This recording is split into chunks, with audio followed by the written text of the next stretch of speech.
This is Cesar po from Net25. Gusto ko lang pong malaman yung ano po ba yung major challenges and kumbaga hindi man po natin masabi pero this is a problem po that the industry, coffee industry na kalimitan po yung kinakaharap at nabibigyan din naman po ng solution. And ano po naman din po yung hindi pa nabibigyan ng solution?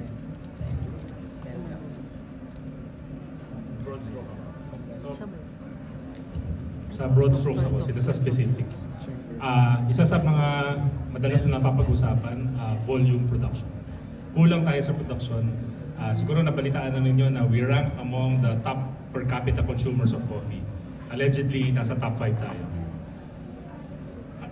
in the world. Pero ang production natin, we're not cracking anything, any position lower than 30. If that even sounds better.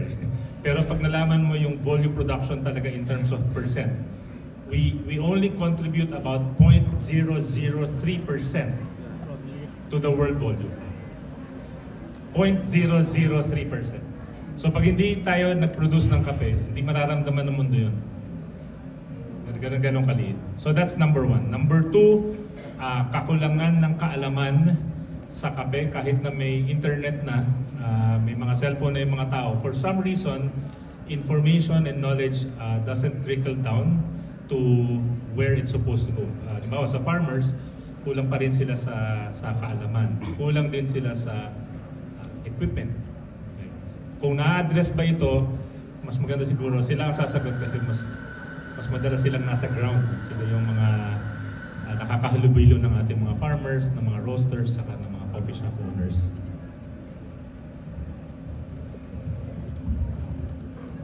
Doon talaga sa production, yun ang talagang malaking issue or concern na kinakaharap na yan ng coffee industry. So as to the solution, I think kanya-kanyang regions, they're doing their part in tapping our coffee farmers, giving them learnings, giving trainings para at least doon sa may production man lang, we could be sustainable na rin. Also the quality, kasi yun yung kailangan talaga natin hand-in-hand na tataas or aangat aside from the production. Kasi yung, we may have the production pero wala ng quality or hindi naman pwedeng we have the quality tapos may maghahanap wala palang production. So government efforts, we feel it. Meron naman, sana lang tuloy-tuloy kasi ang dami pa talagang regions, ang dami pang mga coffee farmers ang kailangan nating itap. Since ma'am nagkakaroon talaga ng shortage sa industriya, it means talagang malaki yung hinahanap at malaki yung nagko-consume. Ibig sabihin, mas malaki ang nagko-consume ng local product more than yung mga export from international countries. Tama po ba? Malaki talaga ang consumption natin. Yun nga, sustainability yung issue talaga. Ang lakas ng Pilipinas na mag-import ng coffee actually. Pero ang daming mga uncultivated lands na available pa. So I think yun ang kailangan natin bigyan ng pagtulan talaga ng pansin. How to make this, yung mga lands be productive when it comes dun sa may production side. In terms of yung pong mga nagko-consume ng mga lokal na produkto, lalo na po sa kape, kumusta po? Ano po yung estado? Sa experience ko mismo, kasi I produce local coffees talaga, and I supply coffee shops directly. And hindi ako makakuha ng, or maka-accept ng new orders from new coffee shops kasi nga the production is very, very low. So tayo pa lang, locally pa lang, ang laki na ng consumption. Kaya pumapasok ang imported coffees because the local supply cannot even cover kung ano yung local requirement. Additional lang po, regarding dun sa demands and supplies natin here in the Philippines. Kasi ang nangyayari, mas maraming nag-i-import because of the price ng ng local compared dun sa mga na-import natin na coffee. So, sa ngayon, masasabi natin na yes, may mga nagpapatronize ng local coffees, but since ang laki ng difference ng local price sa mga international coffees natin, they tend to import pa rin. And nakakasad na nandun yung inclination na mag-import because of the pricing. It's just that kasi yung kakulangan talaga natin, not just sa coffee supplies, but also yung equipment na ginagamit sa production. Thank you po, and sana po mas solusyonan yung problem po natin sa shortage. Thank you. All right, thank you very much. Anyone else? Yes. Hi, good afternoon. And anyone can answer actually, just for branding purposes. Diba, other countries are known for certain kinds of coffee. If I'm not mistaken, Brazil, Arabica, Vietnam for Robusta. What do you think is, saan mas standout ang Philippines?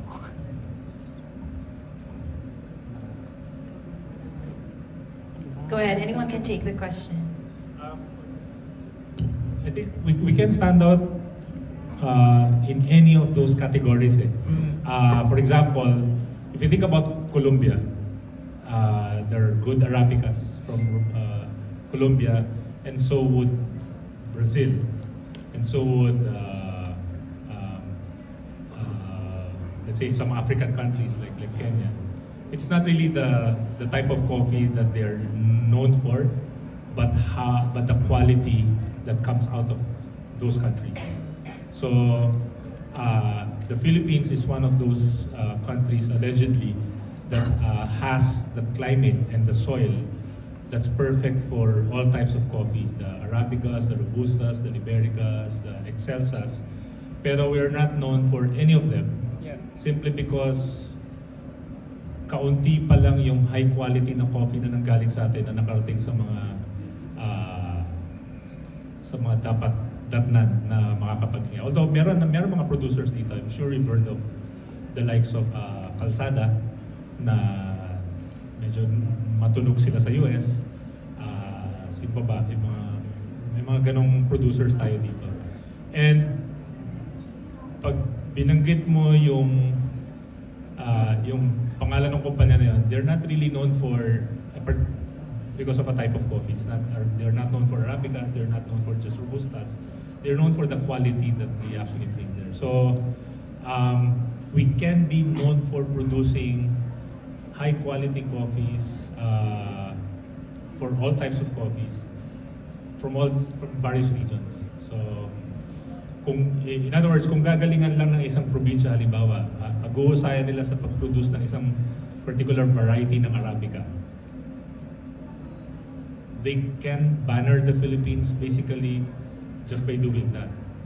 And they don't have to be the only one that banners. So di ba pag umorder ka ng coffee from, let's say, Ethiopia, maraming farms, maraming producers sa Ethiopia. And you order those coffees because you know that they're good, and you don't really purchase just one type kasi you want variety din as well. So the bottom line is, if we just are able to produce more with very good quality, we can be known for any coffee. For any kind of coffee. Yeah, question sir, dissecting lang what you said earlier, kasi Philippines, one of the top 5 coffee consumers in the world. Tama ba yung pagkaintindi sir? May report na gano'n na per capita nasa top 5 tayo. Yes sir. Sinabi mo din earlier, madaming coffee shops. Siguro the more advanced coffee consumers. Pero I'm sure a huge part of the Philippine consumers are those on mga instant coffee, at home na coffee. Do you think it would help a lot if we would, tell the top producers of this top coffee home brands to do local sourcing of their ingredients? A lot of the retail sector prefer selling Philippine coffee. The problem is they can't get hold of the coffees kasi nga konti yung supply. So lahat sila nag-aagawan makahawak ng at least isang sako ng kape galing sa Mount Apo. But everyone's trying to compete for that. Mataas din yung demand among the consumers, mas syempre patriotic na purchase. Pero yun, the problem is, sabi nga ni Brenda, yung supply, nag-aagawan lang sa kape. Sir, hihirit lang ako. Kung ako may lupa, ako farmer, for example, maging beneficial ba sa akin to plant coffee or I'm just do other stuff instead?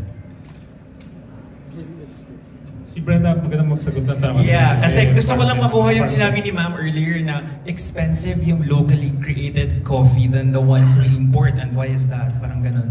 I think it's better if you make it a rule that you cannot drink coffee if you don't plant one. I mean, just kidding. Pero parang, to make it more sustainable actually, if you have idle lands, why not? Coffee is a perennial plant. Maintenance mo lang yan from starting from the seedling up to the production side. If you maintain you do the proper management practices, the agricultural practices, maganda eh. Like me, I'm a nurse by profession. Sabi ko kanina, I don't even drink coffee. Pero I fell in love with coffee. I fell in love with the people, I fell in love with the process. Kaya from seed to cup, inaral ko siya. So it's not my line, pero it's something, the experience of it, from planting, from production, ang ganda eh. Like, ngayon, ang expansion ko is in Sagada. So I'm planting Arabica now in Sagada because I cannot get hold of a good supply of Arabica from Sagada. So why not, if you have idle lands, I encourage you to plant coffee. Okay, one last question. Thank you. One last question kay Sir Emmanuel. Sir, putting everything into numbers, what do you think is that one number which would make you think that the Philippine Coffee Expo 2025 is successful? Pipili ka lang isang metric, for example, as you mentioned, foot traffic, stuff like that. What do you think will make the 2025 edition of the Philippine Coffee Expo successful?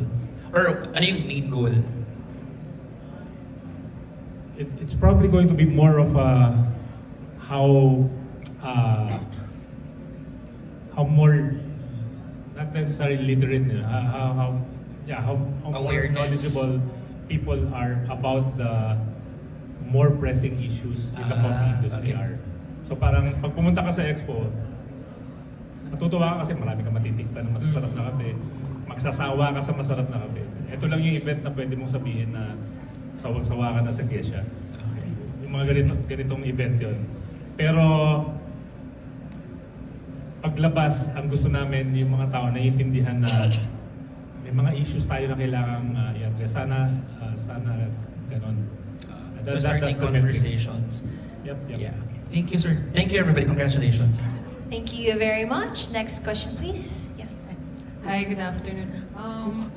It was mentioned that the gathering will serve as the culminating program for the Philippine Coffee Quality Competition. Can you share with us the criteria for judging and how will you determine the...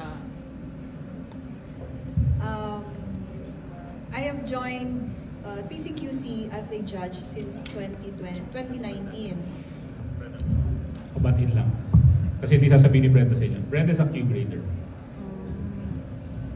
So, being a Q grader dun sa competitions, we profile the coffee, we grade it according to the standards that we have to follow strictly, and that makes it more concrete, more reliable, and more, let's say, kung talaga siya, genuine. When we do the Philippine Coffee Quality Competition, entries from all over the Philippines are sent dun sa ating mga partners in the organization of the Philippine Coffee Quality Competition. So, pag na-receive na yan, it will be, malalagyan siya ng details, and then it goes through the process. Kasama na dyan green grading, so that's the first step of coffee evaluation that they do. So, as a judge kasi, we cannot go to dun sa may aspect na yan eh. Kami, dun lang kami sa coffee evaluation. And then, so, that's a set of, or a group of people lang mag-a-attend doon. After that, papasok naman na yung mga roasters. So, during the roasting, labas na naman kami doon, and then the first batch, mga green graders ang tawag namin doon, wala na naman sila doon. So, it's gonna be the roasters who will be doing it. And then, after that, kami na yung papasok. So, Q graders, we also invite international Q graders. We profile the coffee, we cup the coffee based on standards, not our own standards, these are international standards na ang ginagamit natin. Kaya talaga masasabi natin na legit yung competition kasi it observes talagang strict adherence to the standards of, let's say, Specialty Coffee Association, so yung SCA. So yung nag-adhere tayo doon. Coffee competition, it's done yearly, annually. Natigil lang siya noong 2020 because of the pandemic issues. Pero this is a platform for our coffee farmers, coffee producers to highlight yung kanilang coffee. So talagang best effort, time, passion, talagang doon nila ginugugol talaga para makapag-produce sila ng coffee na talagang quality, and it can even surpass yung mga coffees that I have tasted that are imported. So this is a platform for them, yung PCQC. And PCE, ito naman yung time na i-announce kung sino yung mga magiging winners. Kaya talagang highlight din talagang ating mga coffee farmers during the Philippine Coffee Expo. Thank you, ma'am. And another thing, ano po yung demographics ng past participants and sino yung mga target consumers niyo this time? More of cafe owners po ba or just coffee enthusiasts? Pinakamagandang sumagot nito si Perdeme. They have the data, but as far as I know, ang number one is the 26 to 30s, early 30s na age group, followed by the 18 to 25, yung mga university. Ito na yung mga, sila rin yung mga top coffee consuming na demographics. Pagdating naman sa mga sectors, si PD, Perdem, yung ating events management team ang may alam ng data na yun. Thank you. Alright, thank you very much. We'll take the next question from you, sir. Good afternoon. My question lang is, in terms of region sa Pilipinas, ano yung region na pinaka-best na nagpuproduce ng coffee and anong variant ang tinatanim nila madalas? As far as the PCQC is concerned, sa Robusta category, dominated practically ng Ilocos Sur. Pero, so based on last year's results, ang number 1 at saka number 2, Sultan Kudarat. Pero, from number 3 hanggang doon sa dulo, puro Ilocos Sur. Okay? Sa Arabica naman, it's dominated by Davao Region. And last year, parang 2 spots yata ang na-occupy ng Bukidnon. May isang Cordillera na pumasok last year. Dalawang Cordillera, 2 Bukidnon.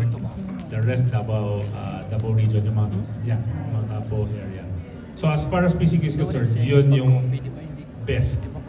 Pero magandang tanungin si Chap Kevin kasi sa perspective ng isang roaster, coffee shop owner, tsaka barista champion, yung perspective naman niya.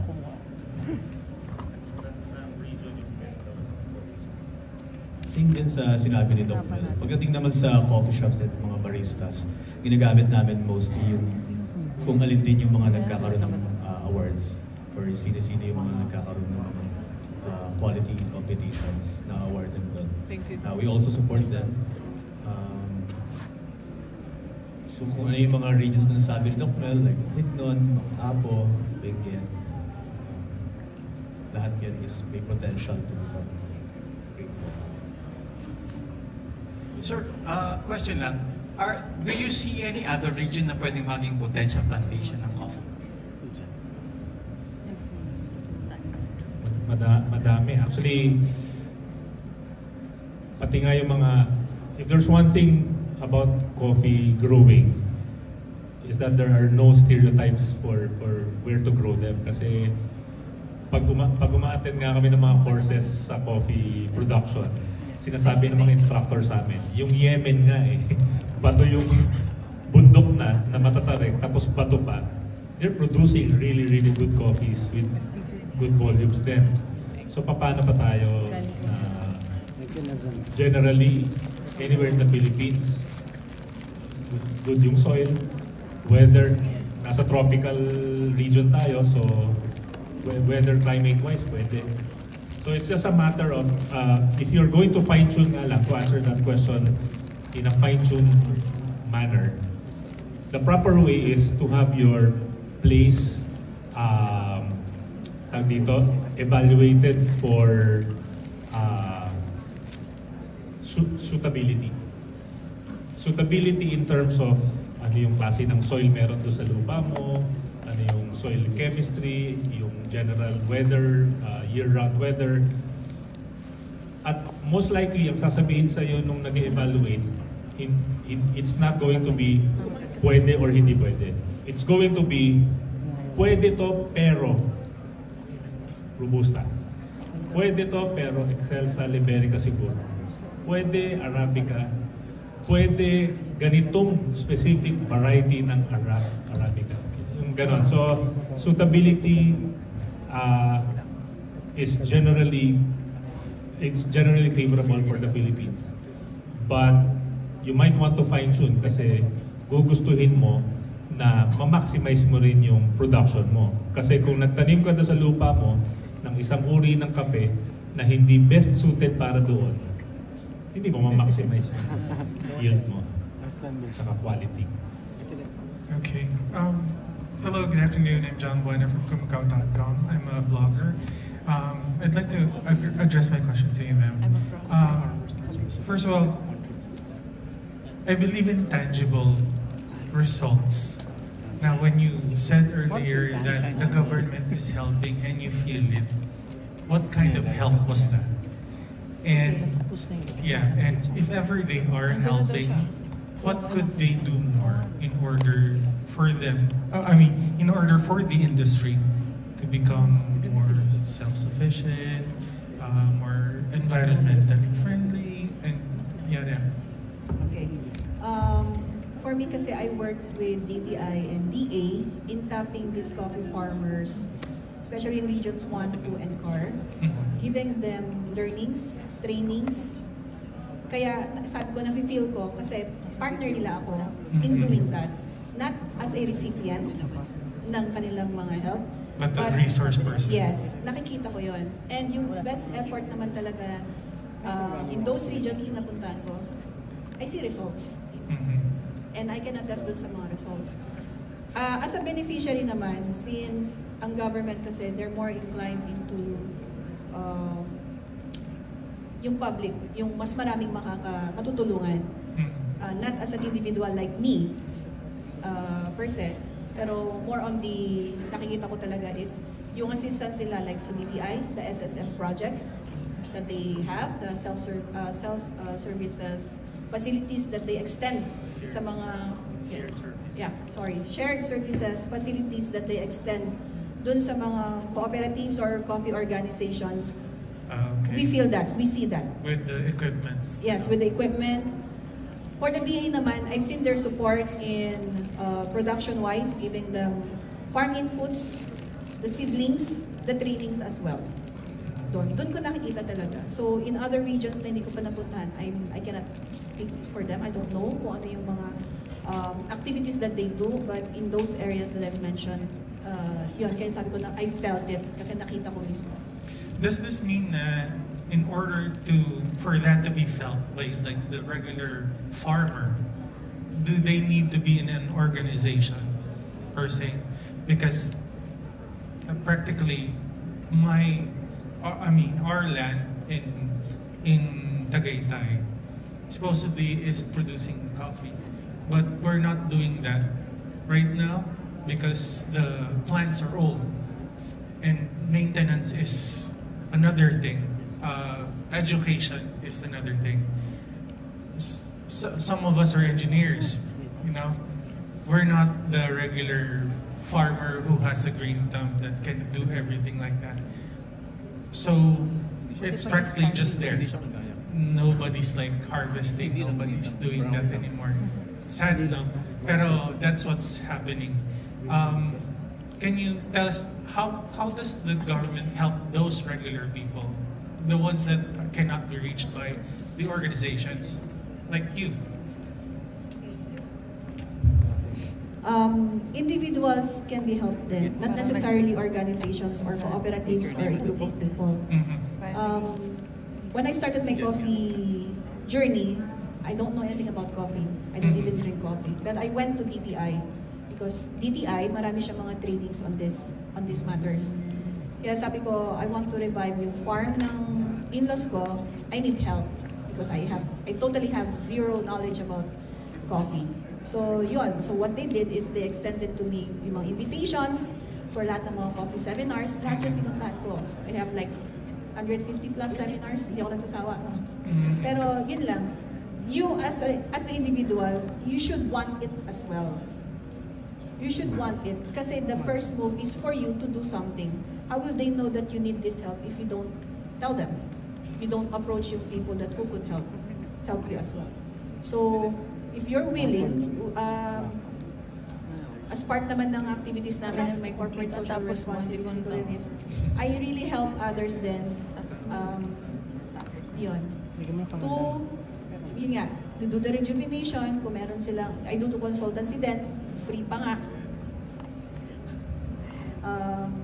I help yung mga farmers mag-put up din, o yung mga architects na wala siyang kaalam sa farming, so dinatap nila ako, pero I cannot go dun sa may place nila, so we do it on Zoom. So may mga ways talaga. May mga ways. Not only the government, but also the private sectors who are really willing. So you just need to tap them kung sino-sino yung mga yun. And I know, being in this industry for a long time, may mga tao talaga who are willing to help din talaga. So let's talk. All right. Why not? Thank you so much. And where can they reach you again? And maybe you can invite people for, of course, the expo and to whatever organization Sir also has. So they can reach me through Miss J, our executive director. So they can reach me sa Messenger din. So my Messenger account is Brenda Clover. So you can see me sipping yung aking profile pics. Yeah. So, yun. So, And through JPCG as well. And where can people get in touch with PCG? We have our Facebook page naman. And yung email is admin@philippinecoffeeguild.org. A little bit of some real talk there. I know people in the Cavite area close to Tagaytay who are in the same predicament as you. Yes, we're in the boundary actually of Tagaytay and Batangas. Yeah, mga Amadeo, Indang, Alfonso. Alfonso. So the relatively more successful ones, ang ginagawa kasi nila, there are a lot of people in the area na jobless. So, ino-offeran lang nila basically ng work. Monthly stipend so that they can work the field. Yung ganon. It's not really, and because the demand for coffee is high, and most likely the kind of coffee you'll be producing is a novelty just because it's in the Tagaytay area. Kung magaling ka sa marketing, pwede mo talaga itulak yan in a way that it will create a premium price. Mapapasweldo mo yung mga tao na yan. Because they have, well, I'll give you an example. I have this guy who works, taga-ADB siya. Pero he's based in Singapore. Meron siyang ganyan din na lupa sa Amadeo. Ginawa lang niya, kinausap niya yung mga kapitbahay niya, sino sa inyo yung may time, mostly women. Sila yung nag-tend nung farm. Tapos with the right information, something that you can get from the likes of Brenda, paano yung tamang picking, paano yung tamang cultivation, etc. You can get those naman. You can produce good quality coffee. And since taga-ADB siya, binibenta niya yung coffee sa mga kakilala niya. Nabibenta niya ng medyo mahal, bumabalik yun sa mga farmers, na maintain niya yung farm niya. And then once you have that kind of, sa government din kasi, ang isang effective na strategy is you show something, may proof of concept ka, it's more likely that they will support you. Mas preference sila yung organizations, cooperatives. Kasi nga mas mataas yung chance ng accountability kaysa sa individual. Most of the time, sinusuportahan nila yung individuals kapag ka meron ng something going on. So, yan yung observations on the ground. If you're an individual, you're likely to get support if you have created some sort of reputation already. Otherwise, they would prefer supporting an organization, a cooperative. Does the CJ also have like a community on Facebook as well? Can any regular Joe join and learn from people there? The nice thing about the guild is that it's composed of people na kagaya ni Kevin. So, pinupuntahan lang siya ng mga coffee shop, nagpaplano pa lang magtayo ng coffee shop. Tapos, magse-session lang sila doon sa cafe niya. And then, next thing, you know, marami nang alam yung kausap ni Kevin. So, it's the kind of community that we have. And then, if you want to take it a little bit further, yan, may mga teachers, may mga educators tayo. Kevin, Brenda, Dave has his consultancy. If you want to take it deeper and more intensive, more comprehensive, it's built on that community. Thank you so much. I would like to add something exciting this PCE 2025. What's gonna happen is the competitions will be handled by the community. So na-invite namin yung most of the malalaki ng community, kilala ng community na nag-organize ng small events in each area. For example, is the North Coffee Community, Cavite Coffee Community. From north to south, meron na rin mga representatives like Bulacan, Bataan. So sila yung mga abangan natin this PCE, sila yung mag-handle ng mga competitions. So number one is yung brewing competition. Meron din cup tasters na handled by Mindanao Coffee Community. And then we have a signature drink competition handled by Negros Coffee Community from Visayas naman. And latte art also, meron din barista challenge. So yun din yung parang access to become one of the part of the communities. Kung saan ka malapit, you can tap them. And then straight, may connections na rin with PCG. So yun yung, I think, excited din ako may mangyayari yun eh. Also barista loft din. Okay. Malakas yung yung Cavite Coffee Community. If you're in that area, tumambay ka sa Barista Loft. Most of them are from that area. Yan yung nila, yan yung kanilang hub. Okay. Yeah, usually tuturo ka lang nila kung saan yung malapit din na hub, coffee hub. Okay. Thank you so much, sir. And thank you, ma'am. All right, thank you.